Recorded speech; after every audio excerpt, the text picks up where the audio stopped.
You're listening to Good Morning Sumter. And welcome back once again on your Friday morning here on the Good Morning Sumter Show. In fact, this is a special time and event for us here. Right now, we're having a debate live on the air for the next hour between Wade Kolb and Tony Barwick, the two contenders for the Senate District 35 Republican nomination. And, of course, the winner of the primary election runoff next Tuesday will be running against Thomas McElveen in the general election this coming November. So we have the two gentlemen here this morning. And we also want to thank our friends on our sister station, Z95.5. This is being simulcast on that this morning as well. Gentlemen, I want to remind you during the course of the broadcast this morning, if you'll make sure that you talk directly into your microphones. They're already on, but since it's being wirelessly transmitted into our studios there, we need to make sure that you speak directly into the mics. That being said, I'm going to turn it over to our friend Braden Bunch, who's the business editor of The Item. He's going to be our co-moderator this morning, and Braden and I will be asking the questions. And Braden, we've got to give him a rundown of the rules here this morning. Absolutely, and once again, welcome, gentlemen. Thank you for being here. Thank you, Braden. As we sent to you, and as you've seen, each one of you is going to have 3 minutes for an opening statement. Then we'll go straight into the questions. We will start with one of us asking the questions to one of y'all, and then allow the person that received that question to ask a question of the other candidate. That pattern will basically rotate throughout the morning. I keep wanting to say evening, but it's morning. Before we started, and you're going to get 2 minutes to respond to any question, and 1 minute to rebut the response of the other person. If there starts to be some dialogue and some interaction, we're fine with that. We'll let it go. We do reserve the right, however, to shut y'all down if it gets too repetitive, or if it starts to fall apart. But anyway, we drew straws, or we flipped a coin, actually, this morning to decide which order we would go in. Mr. Kolb, you were chosen to go first, so please, the microphone is yours. All right, good morning. I am running for Senate District 35 because when this seat came open, actually I had made no plans to run this year.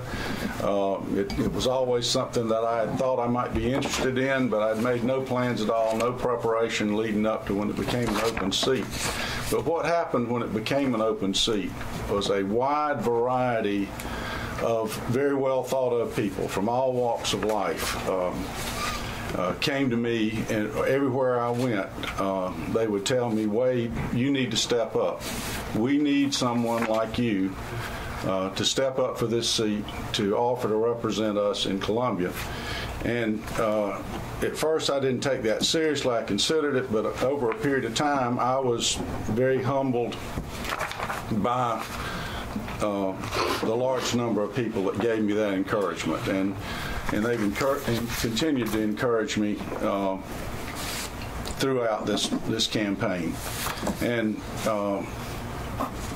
I think their motivation and mine in finally deciding to accept the challenge and step forward was that we need someone who can stand for the conservative Republican principles that I stand for, but also someone who can win in November.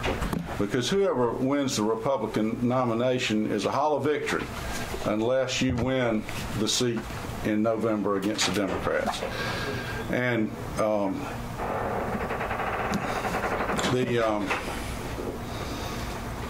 the economic development and creation of jobs, Tony and I both can be talking about that. We both agree on that. We both agree on low tax and limited government.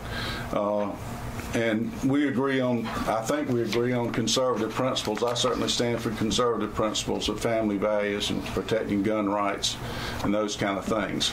So I think our stand on a lot of the issues, the pro-business issues of getting government off the back of business so jobs can be created, I think we're similar on that.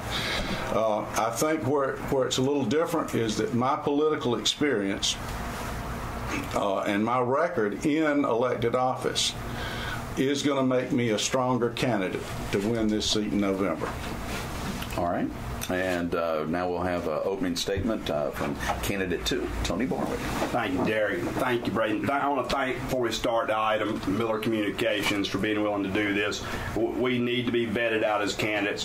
Folks, I'm Tony Barwick. I am running for this Senate seat because I believe it is time for our business community to step up and run for offices, be vetted out by our community, and put the best possible candidates we can forward for Senate District 35. Now, Tony, let me get you to hold on one second. We're going to have you pull that mic out, and we're going to actually let you have one of the other mics here, right, because for some reason we're not getting anything through that mic there this morning. So I'm going to have Eric check that out. You can test everything as much. We're just going to there we go. That's perfect. Now, actually, just hold it in your hand if you don't mind, and we'll just have switch back and forth until we can get it fixed. Go ahead. You want me to start all over, guys? Sure, go ahead. All right, we're having a little technical difficulties here, guys. In the business world, we have these problems. We fix them real quick, and that was pretty fast. Thank y'all.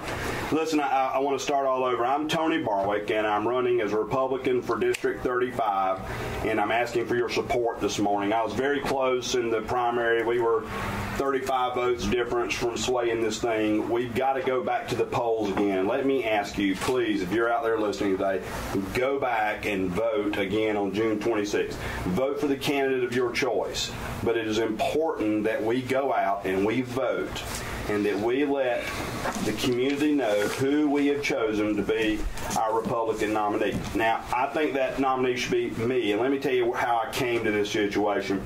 Back in December, it was after Christmas, we were looking for a candidate to run against our former state senator who is now going to retire. And we didn't know he was going to retire at the time, but we wanted someone from the business community, and a group of us were out trying to find a candidate. And went to someone, and he said, Tony, your problem is you're being a hypocrite. You're willing to ask people to step up and run, but you're in that perfect position in your lifetime to run. You're young enough to go over to the Senate and earn seniority and bring back things for District 35 that we so desperately need. He said, you're business savvy enough in order to operate over there. You've been president of the South Carolina Poultry Federation. You've worked with government entities. You know how the process works. You're as qualified to be a senator as anyone. It's time for business people like yourself to step up. And that weighed on me. I got in the truck the next day with a couple of other guys, and I tell you, he'd already made that call to them. And we started discussing this, and they asked me, are you going to run? Are you going to run? And quite frankly, my answer was no. I just didn't think I was ready. And someone asked me to go and read Nehemiah. So I'm going to ask the voters, you go out and read Nehemiah. But Nehemiah was a public official, and he rebuilt the walls of Jerusalem, a task that just could not be accomplished up until that time. And I realized that people must step forward and we can accomplish great things. The reason I'm running for Senate District 35 is I want to accomplish great things for this district. That is the reason. Now, I'm concerned about where we're going in state government.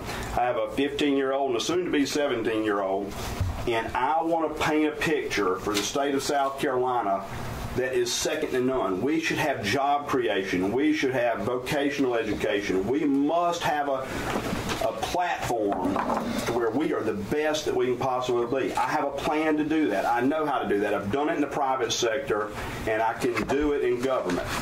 I just ask that you'll go out and vote for Tony Barwick on June 26th. Give me that opportunity. I will make a difference. All right, very good. We've had the opening statements from the first two candidates, and looks like I have the first question. That's for candidate 1, which would be Wade Kolb. And Mr. Kolb, here's your first question. There was a significant influx of cash and advertising during the last week of the primary from a group calling themselves the SC Conservative Reform Council, strongly supporting your campaign. This is a group that is not registered as a political action committee. It has no website, has no known members, and the only two people known to be associated with the group is a USC student who disavows any knowledge she was working on behalf of the group, and a Columbia-based Politico who refuses to comment. You said this week that no one from the group had informed you they were planning on backing you and that you had no idea who they were.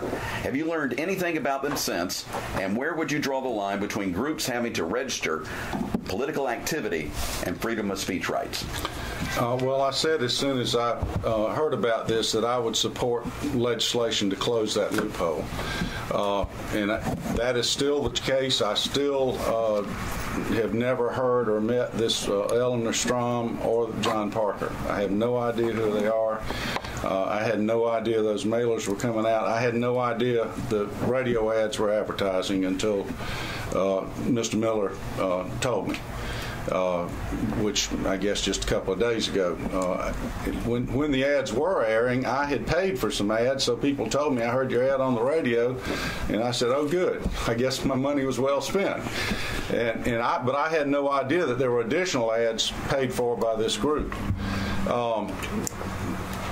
My opponent is criticized my role. I had nothing whatsoever to do with this. This is a free country. People have got a right to support who they want to. And I'm willing to support and sponsor legislation to close the loophole that allows people to be anonymous when they decide to spend money in support of a political candidate. But from what I understand, since this has happened, there's a U.S. Supreme Court ruling that authorizes this, makes it legal. Again, I didn't know that until this happened. Apparently it's a big thing on the national talk shows that Rush Limbaugh and all these guys are talking about all the time. I don't listen to that a whole lot, but people have told me about it since then, that apparently this is a big national issue, and it may be a thing where you have a free speech constitutional right to do it. But I'm not defending it. I had nothing to do with it. I had no idea it was going to happen.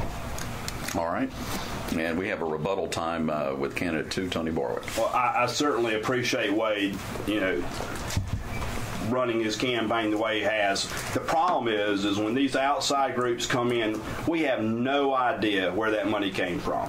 Did it come from underground crime world? Did it come from Democratic operatives? Did it come from, we could just keep asking that question and asking that question. It is a terrible flaw in our system. And what the Supreme Court ruled was they ruled on the definition of committee. We tried to write a law, which, again, our lawyers in the Senate who are writing laws, they got to get better at it. They just got to get better at it. They tried to write a law. It was a loophole that they found in the Supreme Court rule that they weren't defined as a committee. So it's actually just a shame, all these loopholes and the lawyers beating up our court systems to manipulate the way our elections are handled. They're running ads right now on this station. Folks, I call for a stop to these groups trying to influence our campaigns without just stepping up and saying, here's who I am. All right, thank you. And now, as we go, Mr. Kolb, you actually have a chance to ask Mr. Barwick a question. I do. Mr. Barwick, you have indicated that you're concerned about this anonymous group who had their ads were absolutely 100% truthful, and they have a constitutional right, according to the U.S. Supreme Court, to do what they did. But you're criticizing them, and you're criticizing me for not condemning them, even though I've said I would support legislation to close that loophole. What I want to ask you is the polling that's going on in this district, where people have been told that they were being called by the South Carolina Republican Party. You paid for those polls that were designed to intentionally mislead the voters, and that is false and deceptive, and that's something you yourself personally did, knew about, and authorized. Now, how do you respond to that? I was willing to let that go and say nothing about it. And then you raise this issue about something I had no control over, and it's truthful. Well, Wade, that's a lie. You've got false information. I did run a poll about a month ago. I told you I was running a poll. You admitted in your own email, and we ran a blind poll. Do you not realize, I know you've ran for office a long time, people run polls. We ran a blind poll. The question I was asked, and you're saying now, is in the last week, some group put up some name and said they were running a poll. I assumed it was the same group that's been coming out and supporting you. We had nothing to do with that poll. We have not paid for another poll except for a month ago. Now, I've answered that question truthfully, and I think you're just confused.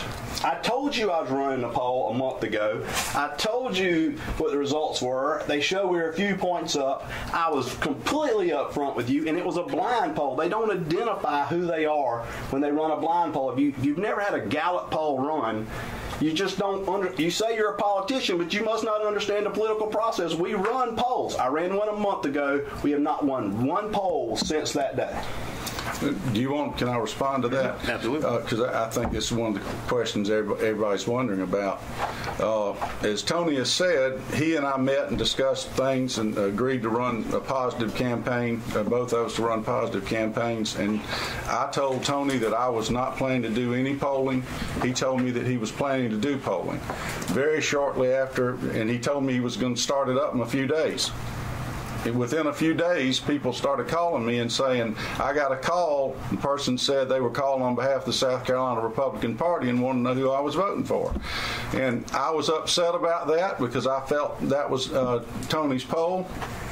And I thought it was false and misleading to tell people that the South Carolina Republican Party was calling.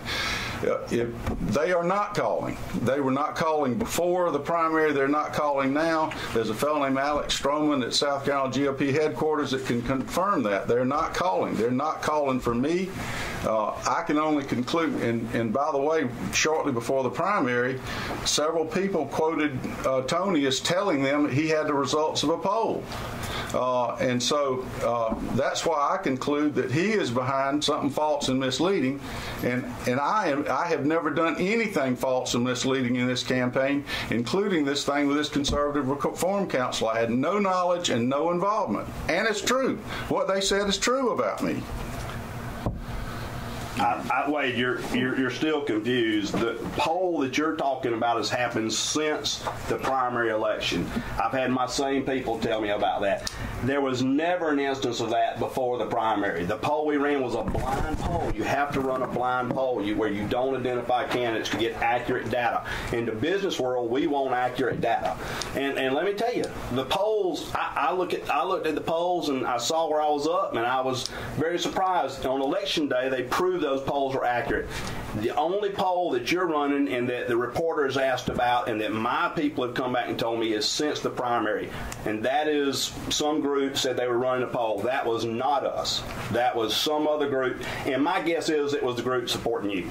Well, the things I heard from the listeners were before the primary, that they were being called by someone saying they were called on behalf of the South Carolina Republican Party. And your listeners are out there listening. They know. They've received these calls. And my point is, Mr. Barwick admits he was running a poll, and I had no expenditure. I've had no polls run for me, and I've not received any results of any poll. Nobody's called me up and said, well, if they're doing it for me, why don't they call me up and tell me, okay, so-and-so's for you and so-and-so's for Barwick? Nobody's told me that. So you're against running any polls ever? I don't think I have any problem with it. The problem I have is running a false poll. Are you against ever running a poll or not? Wait, it's a simple question. I'm against yes or no. Are you ever going to run a poll?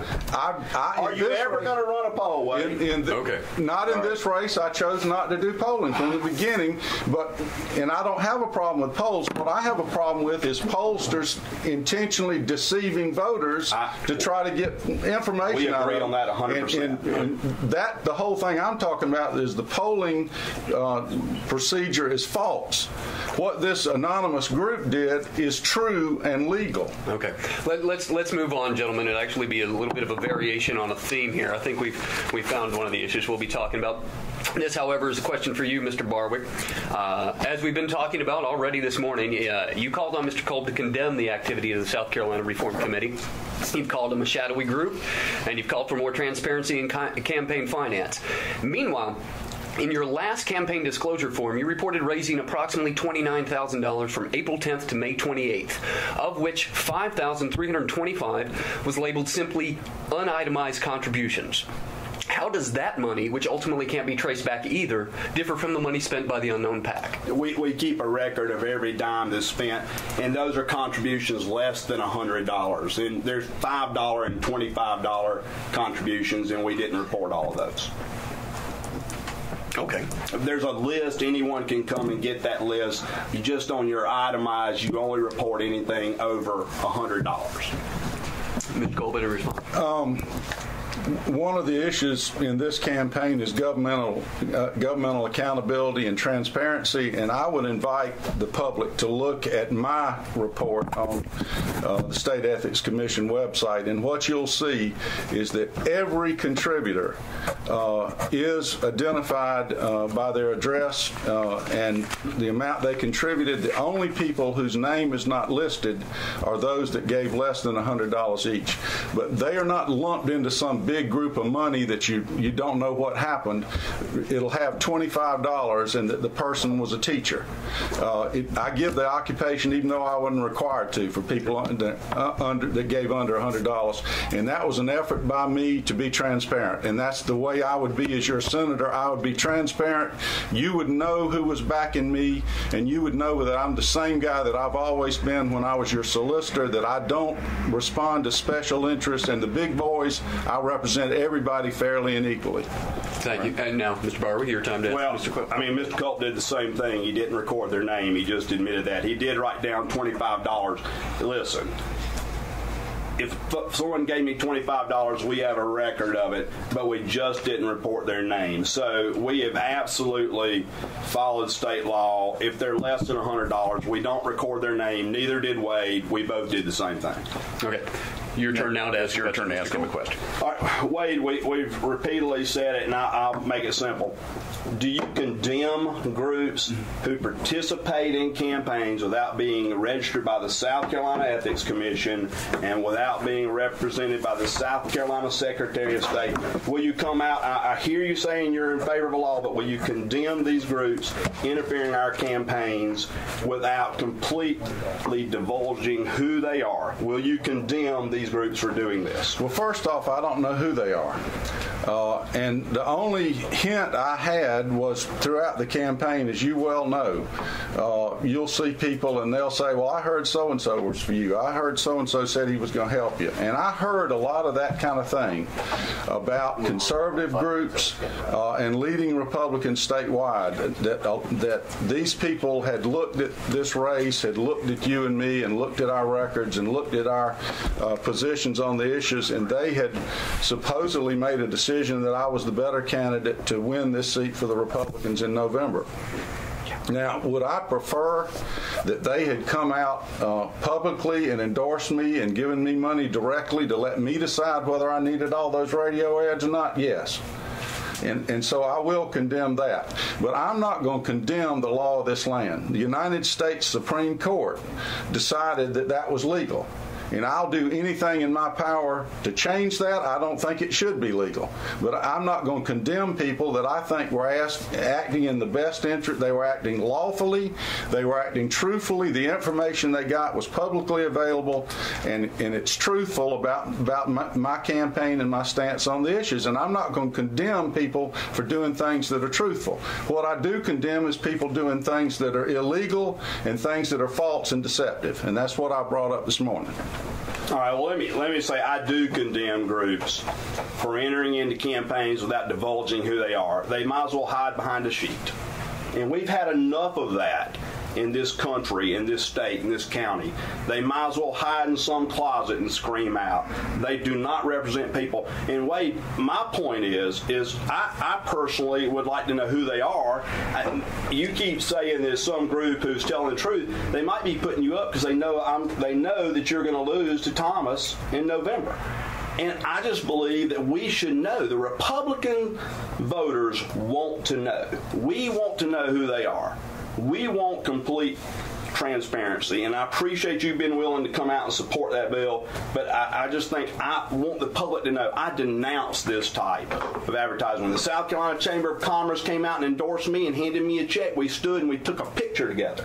When the South Carolina Poultry Federation came out and endorsed me, we stood together and took a picture together. That's transparency. All right, we're going to wrap it up now. We've got to take a short break. We're going to come back live here on WDXY, 1240 AM, 105.9 FM. Also being simulcast on Z95.5, the great debate between Tony Barwick and Wade Kolb for the Senate District 35 Republican nomination. We're going to take that break. We'll be back after this.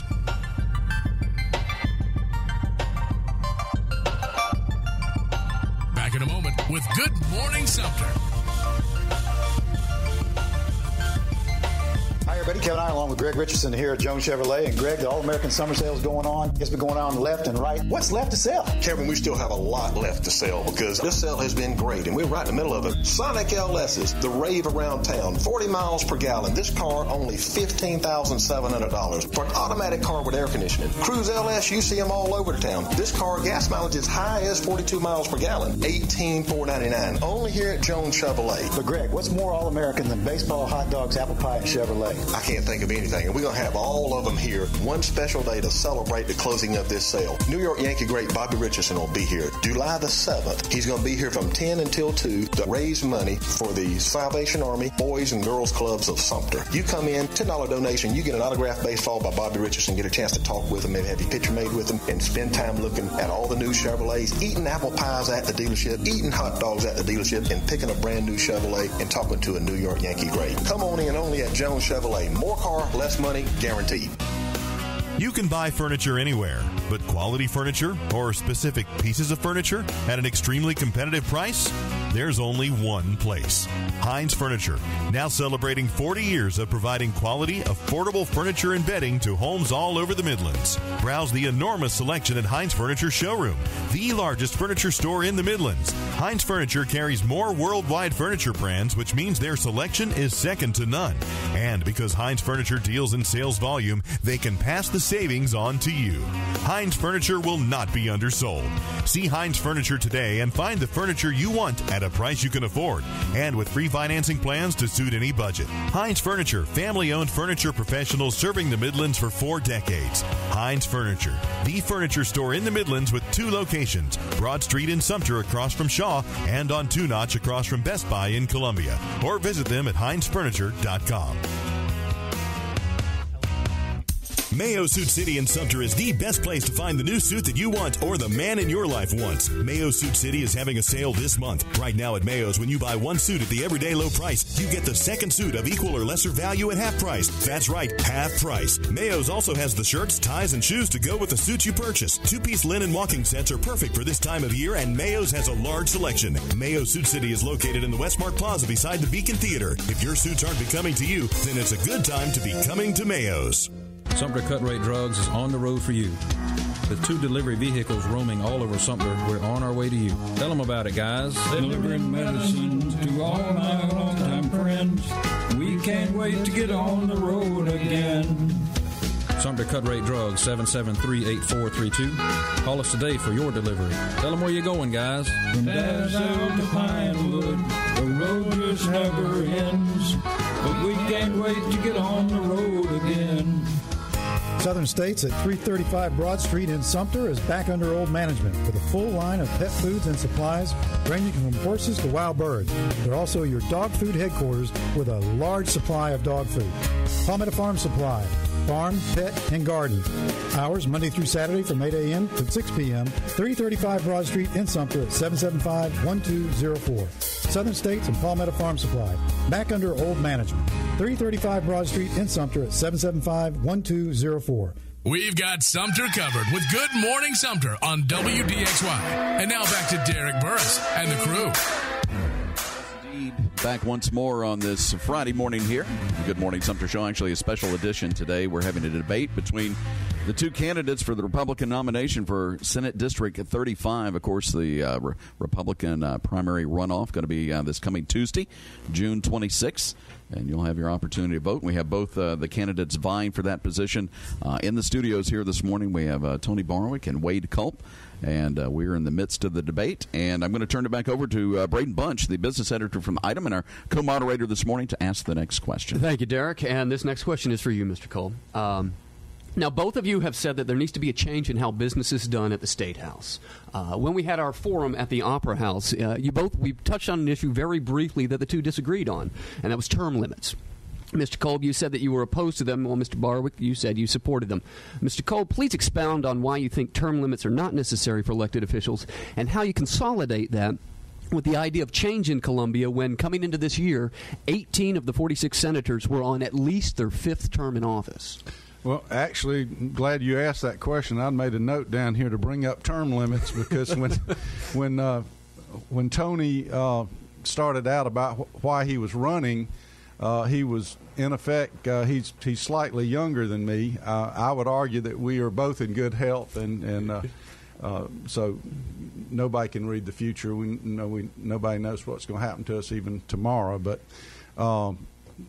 he brought up that he was young enough to, as if I wasn't, is I guess the implication. But anyway, that he was young enough to get over there and get seniority. Well, the only way he would do that is to stay there for 20 years.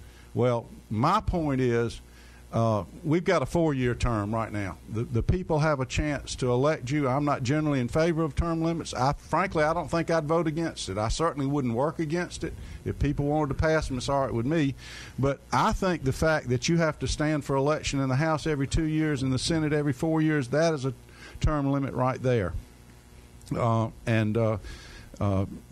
The difference I submit between me and Mr. Barwick is I have the experience in political office, and I have the ability and knowledge that would allow me to hit the ground running as soon as I get there and be effective immediately. I wouldn't need to stay there so long that term limits would be an issue for me to get things done for the people of this area. All right, Mr. Barwick, your response? Thank you. Well, let me tell you, here I do believe in term limits, and I agree. We do run, Wade's absolutely right, every 2 years in the House, 4 years in the Senate. But there's a problem with that formula, and the problem is the incumbent has so much more power to raise money and dominate his opponent. And we've got to do something about that system. It makes it hard to beat an incumbent. Go through and look and see how many incumbents are ever defeated. It's a sad situation. They had the money and they had the power, and it's hard for an incumbent to beat them. Now, the reason I believe in term limits is I think we need new blood. I think Wade, he's absolutely right. He's served in political office for many years, but it's time for different ideas. That, to me, is a reason to vote for Tony Barwick. Vote for me because I will not bring bureaucratic baggage with me when I go to Columbia. I'll bring a businessman's knowledge, and I'll bring business ideas. I will not bring bureaucracy and political experience. That's an endorsement, and thank you, Wade. All right. All right, thank you, Mr. Kolb. It's now your turn to ask Mr. Barwick a question. Excuse me, I should have been following the agenda better.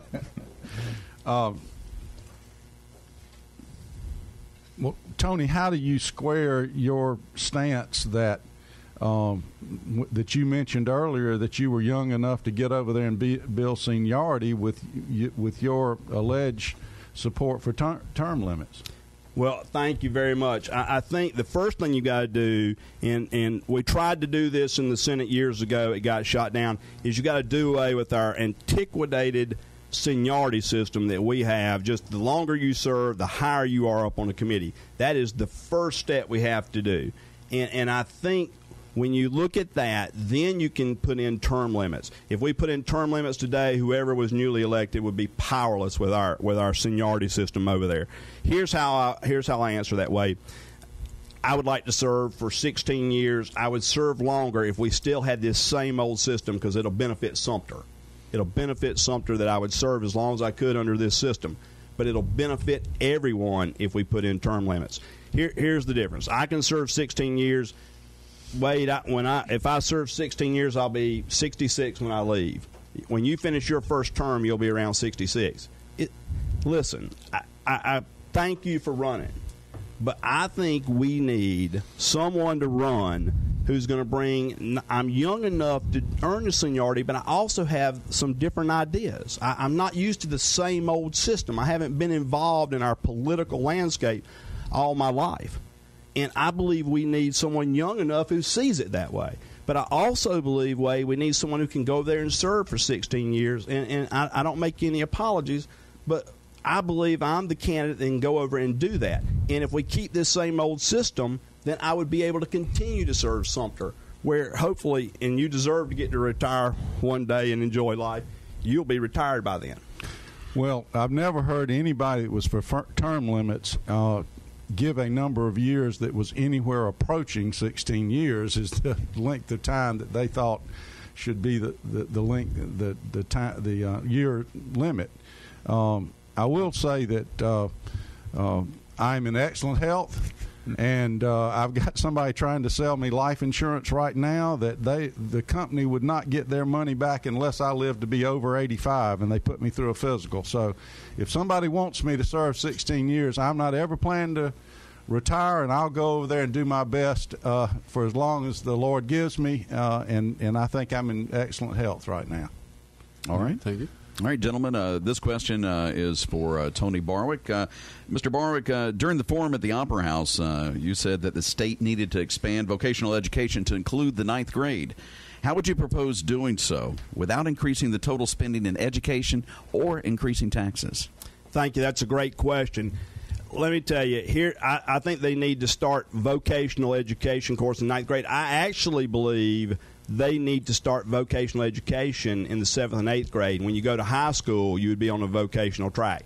When I was in school, we took shop, we took home ec, we took basic engine rebuilding, just some simple vocational classes when we were in 8th grade. And what we did is a lot of people realized that's a track they wanted to take in high school. Today, they can get in vocational education around the 11th grade if they qualify. The problem is most kids who should be in that vocational education track have dropped out of school. And that's the reason I think we need to hit them in 7th, 8th grade. By the time they get in the 9th grade, instead of going in a remedial education track, they would go into vocational education. They would have a future. We'd prepare them. They'd be able to come out of high school and enter the workforce, or they could further their vocational education. At Central Carolina, we have a great program. The two would work together very, very well. And let me answer your question. Vocational education is more expensive, but, folks, it's about investment. Now, it's about $2,000 more a child. They're doing this in Tennessee. But what they're finding out is they invest that $2,000 more in the 9th and 10th grade. And that's $4,000 more they would invest in someone in vocational education. And those kids end up graduating. They end up getting jobs. Well, let me tell you, $4,000 to invest in a child is small compared to the return we're going to get on that. Otherwise, they drop out of school. They're a drain on our welfare system. They're a drain on our criminal system, our health care system. Let's give every child a chance to be a productive citizen. Let's teach them a real vocation that they can use. Not everybody needs to take, sociology in the 10th grade. That just doesn't serve some kids. How do you do that, though, without raising the taxes? That's the question. Listen, in business, we have to reinvest our money all the time. We've got to change our priorities in education. Instead of those kids sitting in a sociology class, they're going to be sitting in a vocational class. Now, how do we do it without raising taxes is real simple. We just invested $300 million in the Port of Charleston. We invest our money without raising taxes all the time in economic development. I say there's no better investment for economic development in the state of South Carolina. Let's use those economic development funds to boost vocational education. All right. Mr. Kolb, rebuttal. I'm for educational improvements that can be paid for. My overriding stance is that I am in favor of governmental accountability and efficiency. I'm in favor of zero-based budgeting. I'm in favor of looking everything with a very sharp eye and dealing with what we've got to do is cut the cost of government. What always happens is people come up with good ideas like Mr. Barwick, and they sell that good idea and they say, okay, we need to do that, and inevitably it leads to tax increases. And businesses overburdened individuals who've lost their jobs and been laid off, they're overburdened. They do not want to hear all this stuff about good idea this, good idea that, let's raise taxes and put the burden on the taxpayers. The taxpayers are fed up with it, and I'm standing for them that there'll be no new taxes and we will not have tax increases, and what we're going to do is the money we're spending, we are going to make sure it's being spent on things for which it's accountable and doing a good job. All right, thank you. Actually, now, Mr. Barwick, it is time for you to ask Mr. Kolb a question. Mr. Kolb, we've come a long ways, and we've got a lot of candidates running. Thomas McElveen is claiming to be a conservative Democrat. He's a lawyer, quite like yourself. Actually, Thomas, and you've probably known Thomas since he's a little kid. Tell me, what's so different from you and Thomas McElveen? Well, I would say that I don't know that much about Thomas personally. I don't know. I've heard something about him claiming to be conservative. What I will say to people about that, and I'm on your side on this, Mr. Barwick, is that I wish Thomas had already been in office as a Democrat. I wish he'd already had to do the things that Democrats do, because if he had a record of raising taxes and growing government, it would be easier for me or you in November than it will be. And I wish he did have that record, because that is exactly, from what I know about Thomas, that's exactly the kind of guy he'd be. He'd get in office and he would, all of these ideas of doing these great things would be just wonderful to him, and he'd be for them, and then he'd say, oh, I'm sorry, I guess we'll just have to raise taxes. And that's what people are fed up with. That's what I'm standing against, and that's the difference between me and Thomas. All right, rebuttal? Well, I'll say this. You've never served in office where you've had to vote on those issues either. Neither have I. None of us have a clear record on how we vote. It's only about what we'll say. My point is when the voters go to make a decision in November, if I'm not on the ballot, they're going to be choosing between two lawyers. Actually, they're going to be choosing two guys who are saying the exact same thing. I'm going to be the business person. I'm going to be the person who knows how to create jobs. I've done it. I'm the guy who's created jobs with private sector money.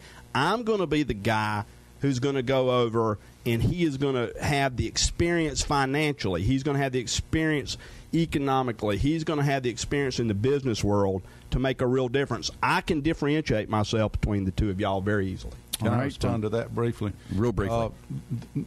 It keeps coming up from Mr. Barwick and his people about that I'm a lawyer. And, yes, I am a lawyer. But I am also a businessman. I have employees, I have a payroll, and I pay taxes, and I've had to balance a budget.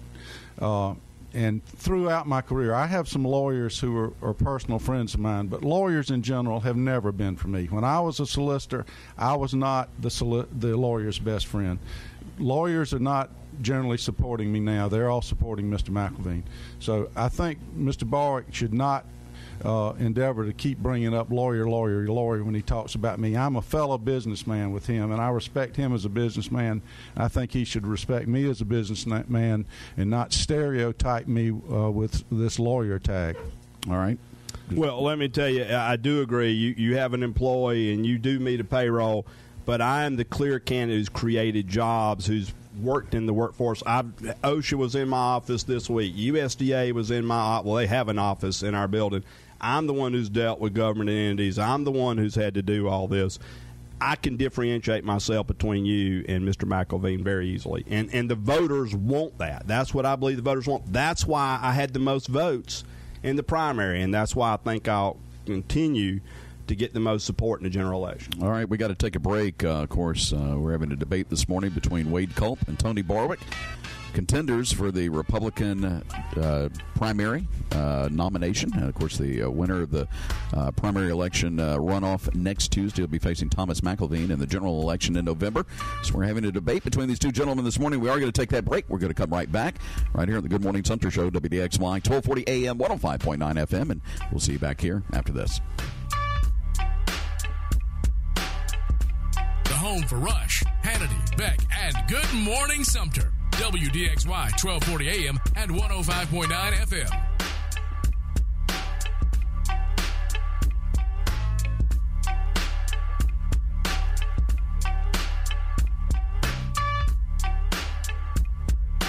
At Visiting Angels Living Assistance Services, they provide senior home care for up to 24-hour care and a wide range of services.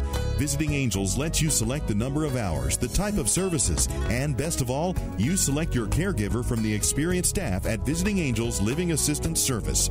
After all, it's your home, so why not be able to choose who you invite in? Visiting Angels is locally owned and operated, and they're located at 144 Garrett Street behind Coldwell Banker. Or call Visiting Angels at 803-418-5441. Midstate Imports is the oldest and largest independent used car dealership in Sumter. They have a first-time buyers program for those who are just starting out. And if you've had credit challenges in the past, come by Midstate Imports and let them help. They have programs that will allow you to restore your credit. With service like that, it's no wonder they've been serving the Sumter and Shaw area for over 36 years. Midstate Imports, 4350 Broad Street, across from Shaw. Or find them on the web at midstateautos.com.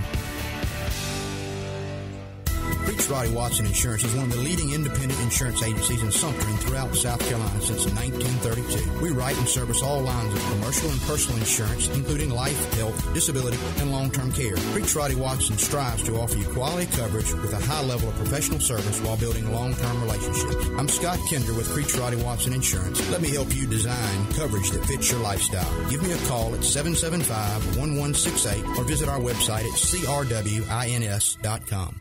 Covenant Place is a full-service community where there is worry-free living and no hassles associated with the house. As the only continuing care retirement community in the area, the lifestyle provided by Covenant Place is very affordable. It is truly a community where the emotional, spiritual, physical, and intellectual needs of seniors are met. Give yourself and your loved ones peace of mind that you are in a safe, secure home. Schedule a tour of Covenant Place today to find out more about our community and living the lifestyle you deserve. 2825 Carter Road in Sumter, or call 469-7007.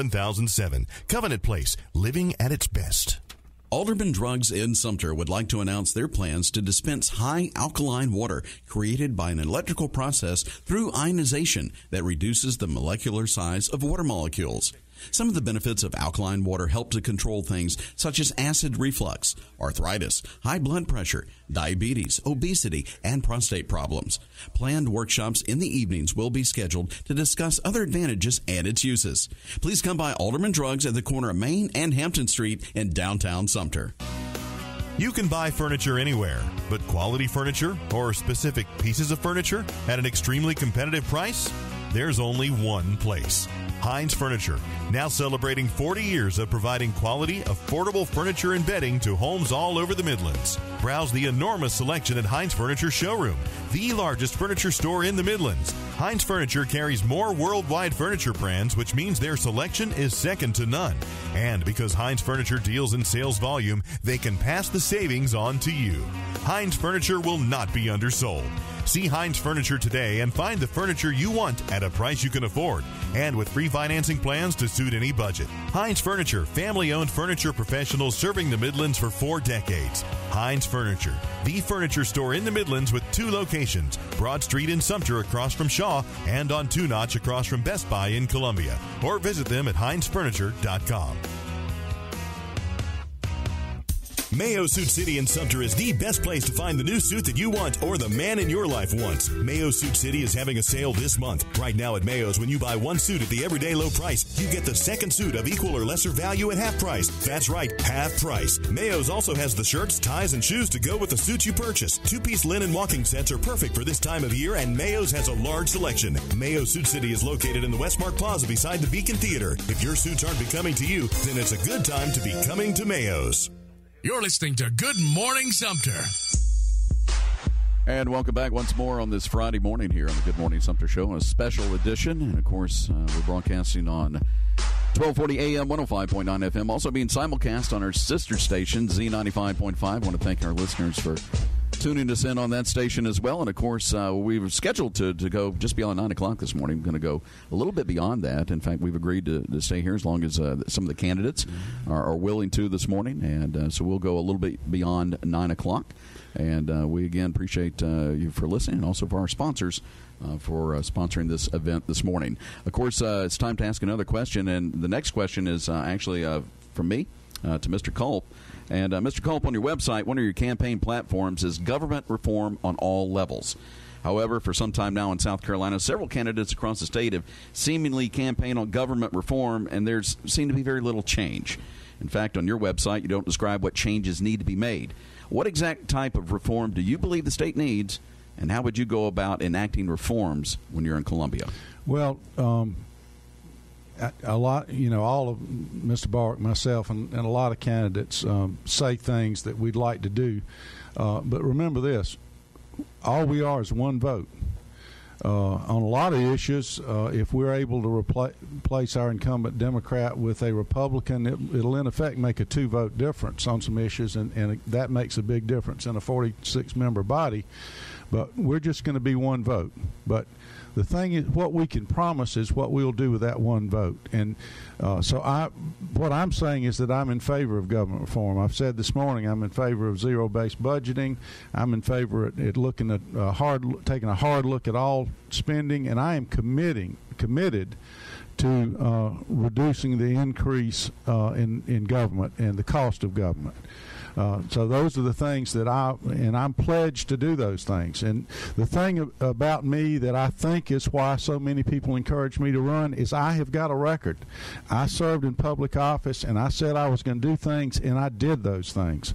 I said I was going to represent everybody fairly and equally, and I did that. I've got a record that I'm proud of. It's documented on my website and elsewhere, and it's been unchallenged. And when I was a solicitor, I was a solicitor for average people. It didn't matter if you were rich or poor, young or old, Republican or Democrat, had nothing to do with it. We treated everybody and fed everybody out of the same spoon. And that's the kind of senator I would be. I would be not somebody I'm not going to have to check with some big boy before I make a decision. I'm going to check with 97,000 people who are all equally important to me.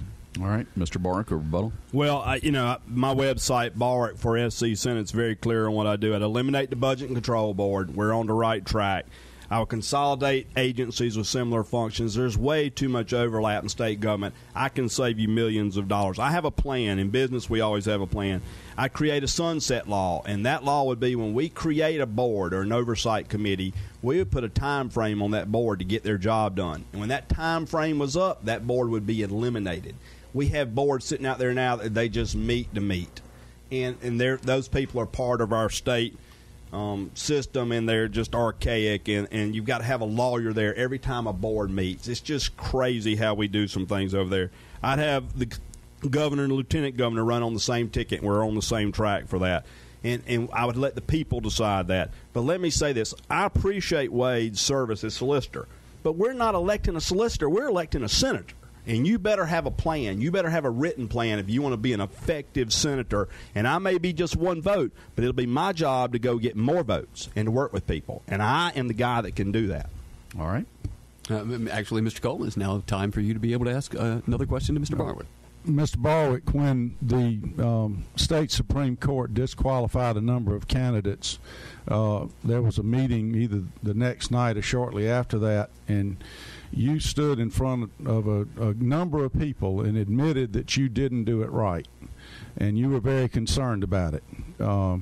By the way, I did it right, and it's always been clear that I did it right. But you admitted that you didn't do it right, and you actually went to Columbia that night, the night before the state party had to certify candidates, and that's where various people, including your lawyer, came up with this legal maneuver of saying you were exempt from having to do it right because you were a public official, because you became a public official when you file your statement of economic interest online. Well, you later stood in front of the Sumter Tea Party and based your people asked you, how can you certify that your property on the ballot, and you based your entire argument on a legal opinion from your attorney about that exemption because you were supposedly a public official. That argument that you made, everything you based that on, was squarely shot down by the second opinion from the state Supreme Court in Florence Democrats versus Florence Republicans. How can you let me say, I will assure the people that if I'm the nominee, I will remain on the ballot because I did it right. But how can you assure the people when you've changed your story so many times and you relied on legal positions that have been repudiated and rejected by the state Supreme Court, how can you assure the people that you're not going to be removed from the ballot even if you win? Well, I'm on the ballot, Wade. You saw my name when you went and voted. I'm on the ballot and I'm legal. Let me tell you, I've never hired a lawyer to give me that opinion. That was an opinion that was provided me by the state GOP and the Democratic Party. Both presented that opinion that we were public officials. And I thought, based on the state GOP and the Democratic Party's legal position, that we would be regarded as public officials. Personally, I disagree with the Supreme Court's rulings. I think that they are not following the intent of the law. But, Wade, I did exactly what you did. I took my statement of economic interest there. I took my receipt. I put it on the table in front of our county chairman. She told me she'd gone online and already gotten that information, and I provided it to her. And you got to add a part to the story. Sometimes people forget the whole story.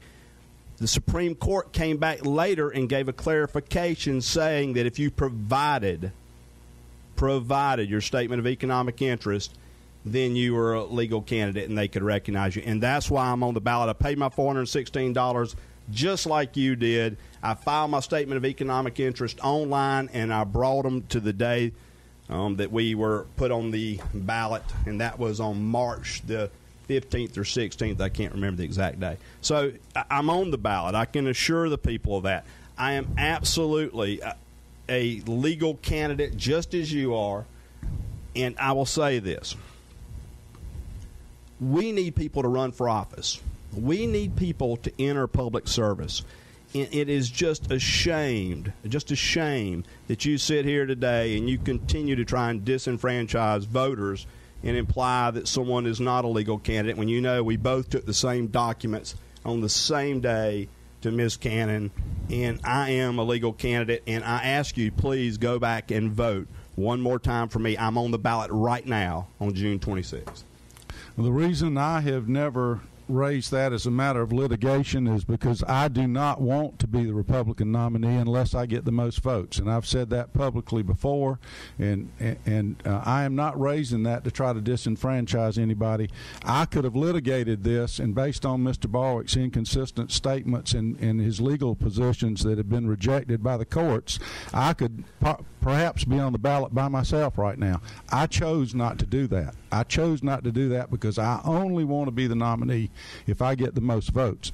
But I think it is a legitimate concern based on his shifting position and rejected legal arguments that if he becomes the nominee, that there's potentially going to be a problem going forward to November, and that's why I raise that issue now. Well, can I respond to that? Wade, as you know, they're going to they could challenge you as a candidate also. You're in just as much jeopardy as I am, and you know that. And you're being a little misleading if you really read the intent of the law. The word was provided. We both provided that documents.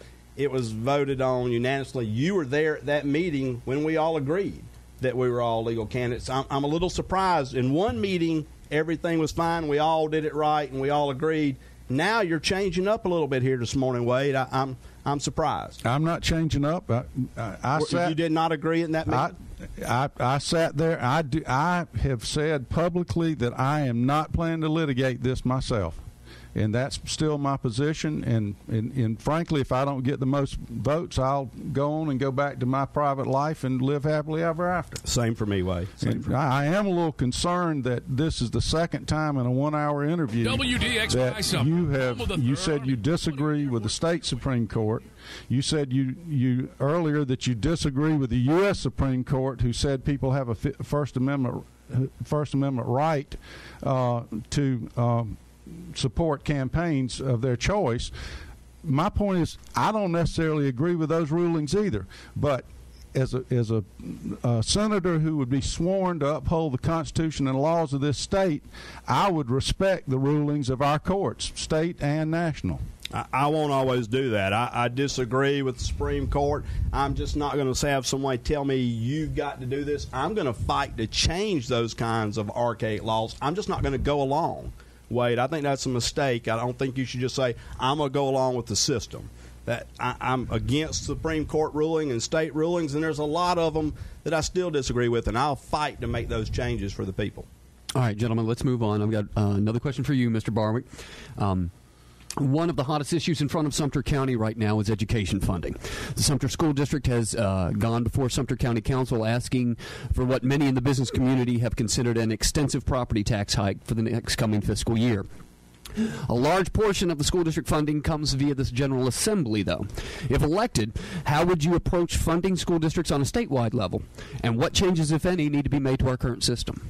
Well, let me tell you, the whole battle going on with what's happening now is 388. It's a law that's been out there for a few years, and it's basically said if schools need to increase their funding, then they have to get it through industry and manufacturing. They can't go against residential unless it's an every 5-year reassessment. And that law needs to be tweaked, and we need to give that same kind of protection to our business community and our industry. Let me tell you, let me just address, because there's a lot of issues in that question. First of all, our school board has come and asked for another $2 million on a $100 million budget. And I say this all the time. In business, if I have $100 worth of money that I can expend, and I think I need $2 more, and it's the same, $100 million, $2 million, there's no difference between $100 and $2. I'll just not go to Bojangles one morning. I'll go get a glass of tap water out the refrigerator. I can find 2% cuts. So first off, let me tell you, we do not need these tax increases. We do not need to have any tax increases at all on business and industry. Times are tough. Times are tough out there. This economy is still recovering. It would be a terrible time to increase taxes on the very people who are providing what our county needs and what our district needs, and that's small businesses. Let's don't do that to small businesses. County Council, hear me. Let's don't do that to our small businesses. Let's find ways that we can dig down. Let's make those cuts. Don't just carry one piece of luggage the next time you fly. Let me just encourage school board members. In my business, I had some tough times. I'm the CEO and owner of a couple of businesses. There was a time in 2008 I had to cut my salary. I didn't cut my employee's salary. I cut mine because that was the right thing to do. We had to make some changes. There's ways to fix the school funding problem. We don't need tax increases to do it. We don't need tax increases to do it. I can go in there and I can work with their budget. I can work with them and I can help them find that $2 million more. Mr. Kolb, your response. Regarding education, I think there was a telling moment in this campaign, the debate at the Opera House, and that was when, Mr. Bunch, you asked us what was the best thing that Senator Levinas did during his 32 years in office. And my response was his work on the environment, and that I supported that and I would continue to elect it. In response to what was the best thing that Phil Levinas did in 32 years, Mr. Barwick talked about consolidating the schools. Well, I want to address that. I went along with consolidation because I was a board member on the chamber. I wasn't chair, but I was a board member, and I went along with it. With supporting that. But I'm going to tell you, if I was the elected solicitor of this district at the time that was proposed, I would have never done it by legislation. I would have never been in favor of ramming it down the throats of the people here in Sumter. And even if it was put to a public vote, which is the only way it would have happened on my watch, even if it was put to a public vote, I would not have supported it unless there was a guarantee of an administrative cost savings that could have been realized and gone to the benefit of our classroom teachers. All right. Okay. Well, now at this time, Mr. Barwick, it's your time to ask Mr. Kolb a question. Mr. Kolb, listen, this has been contentious at times, but I want to thank you for being here today. But I want to ask you a question, and it's very important to the voters. Wait. There's been no mistakes. You served as a Democratic solicitor here, and you switched the Republican Party, which I think you made the right move. But yet, since that time, you continued to give money to Democratic candidates in 2008, in 2010, and Democratic senators and House members. I believe, need someone who can stand up for the Republican ideals, who will be that voice. Do you continue to support Democratic candidates here in the future? when we're trying to put good conservative Republicans up against them? Well, you talk about the importance of getting things done once you get to Columbia, and what you got to do is you got to have a relationship with people over there, and you got to have mutual respect. What you're talking about, for instance, is Ronnie Sabb. He's a Democratic House member from Williamsburg County. He ran. He served as an assistant solicitor under me for 15 years, I believe it was, and he ran for the House in 2010 against another Democrat, and I gave him $500. Well, that shows up on a report, and people say, oh, he gives to Democrats. Ronnie Sabb is a friend of mine. He was a dedicated and loyal employee, and he was running against another Democrat. Naomi Sanders, who in my view has done a wonderful job on Sumter County Council, had an election 4 years ago against another Democrat. There was no Republican even in the race. When I ran for solicitor, Naomi had a party for me in her house. She's been a lifelong friend of mine, and I think she does an excellent job on county council. I gave her some money. That supposedly went to a Democrat. Anthony Dennis. Anthony Dennis, when he first ran, he had Republican opposition. You will see that I did not give him one penny. However, in his subsequent campaigns, not this one because I'm concentrating on myself this year, but in his subsequent campaigns, when he either had no opposition or opposition from another Democrat, I did contribute to him. I think it's those long-time relationships of friendships where you can reach across the aisle and be friends and respectful with people from a different party. Those are the kind of things that we need. We need people that can have relationships and get things done. And I am not ashamed about having done that. The people I've supported, I'm proud of having supported them. But also, I've given 83% of the money that I've given in the last 10 years has been to Republicans. Large amounts to Jim DeMint, Lindsey Graham, John McCain, and by the way, you and your friends Dickie Jones, Greg Thompson, and the other guys on your campaign committee, when I was going all out for Jim DeMint against Inez Tannenbaum, I never saw you guys. So let's don't talk about who's Democrats and who's Republicans. These guys who say I'm not a Republican, check with Jim DeMint, check with Lindsey Graham. If they say I'm a Republican, who are these other people to say I'm not? Well, my question was, and you didn't hear it, and you must not have heard it because you didn't answer it, is are you going to continue? You gave $500 to Phil Levinas when our Republican Party put up a conservative Republican candidate to run against him. You gave $500 to Phil Levinas in 2008. My question is, are you going to continue to support Democratic candidates when we have a conservative Republican running against them? And you did not give money to the conservative Republican candidate. If you want to build relationships, give money to both. But I wouldn't do that. My personal opinion is I'm not going to give money to a Democrat. I'm going to have a relationship with them, but I'm never going to support them when I have a conservative Republican against them. I'll build relationships. I'll give them respect. I will try to earn their respect.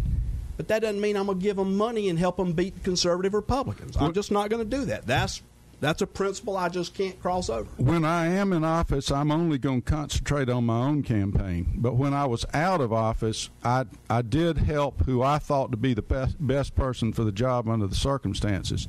For instance, in 2004, I did not support Phil Levinas. I did not give him one penny.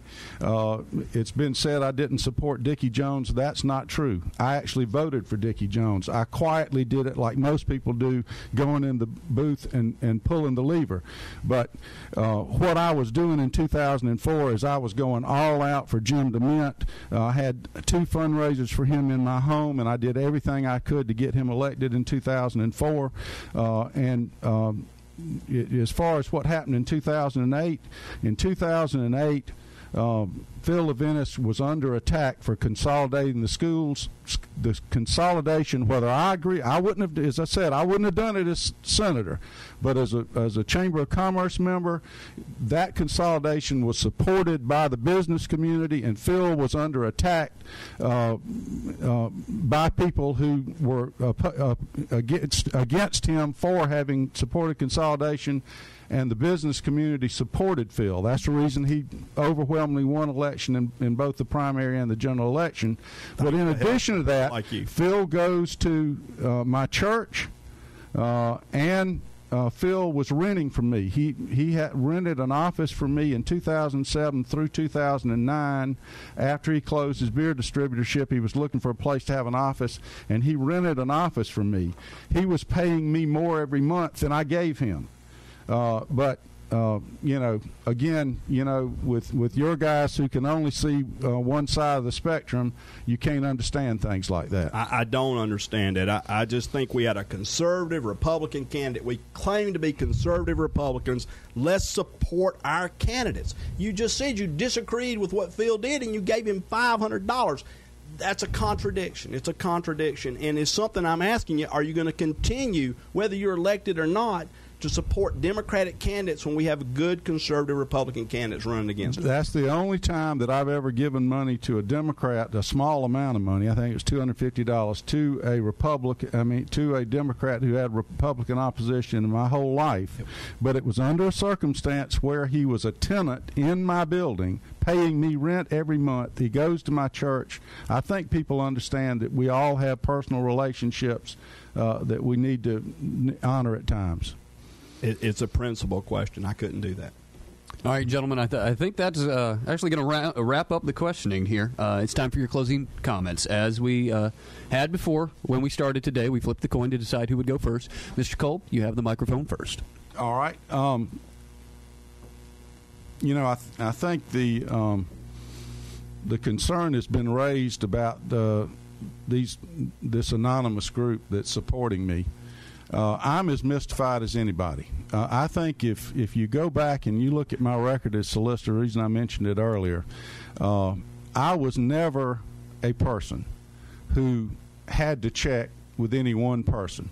A lot of people object to politics, and they say, how could you get involved in politics? Well, politics is involved in all parts of life. If you work at a car lot, there's politics in who gets to work on the good day and who has to work on the bad day. The comfortable thing about elective office is this, particularly if you do it the way I did it. When I was solicitor and I had to make a decision, I didn't have any one boss. I didn't have any one guy or any big supporter I had to check with before I made a decision. As long as I did what was right by 200,000 people, I was very comfortable with it.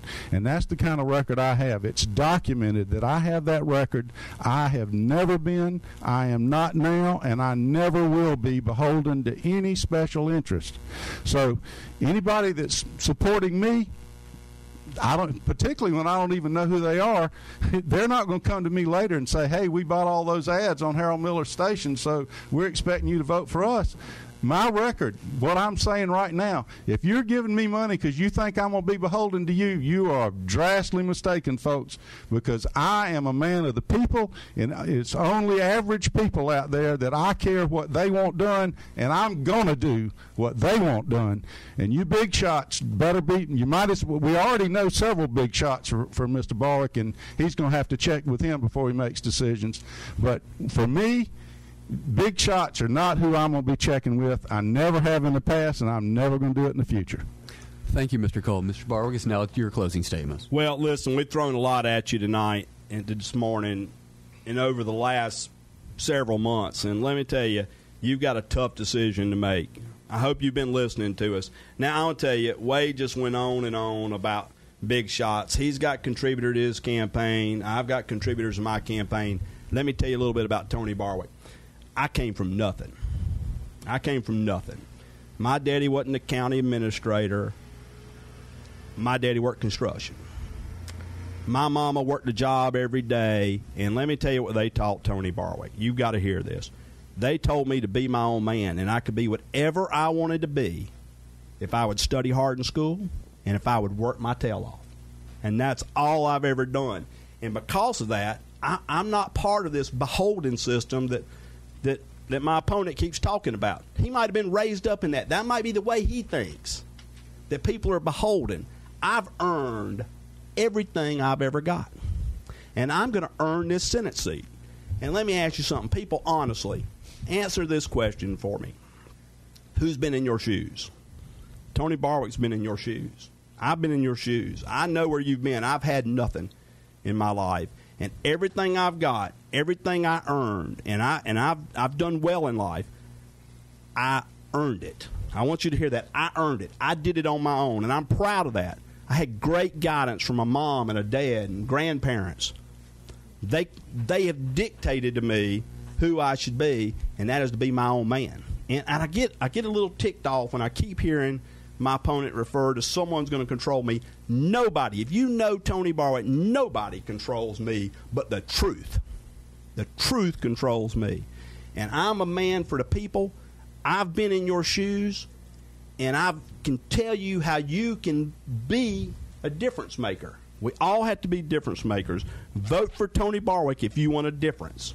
If you want the same old political system, the same old good old boy system, the same old, you can vote for my opponent. I won't change. I am the candidate for change. I will get you results. I have a new vision, and I'm a real leader, and I'm a lifelong, dedicated person who believes that we can do anything we want to do if we'll put our minds to it.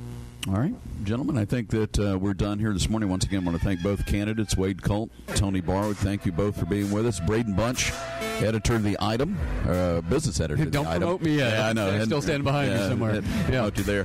Again, we want to thank everybody. We are going to go back to the Glenn Beck Show on WDXY and also to music.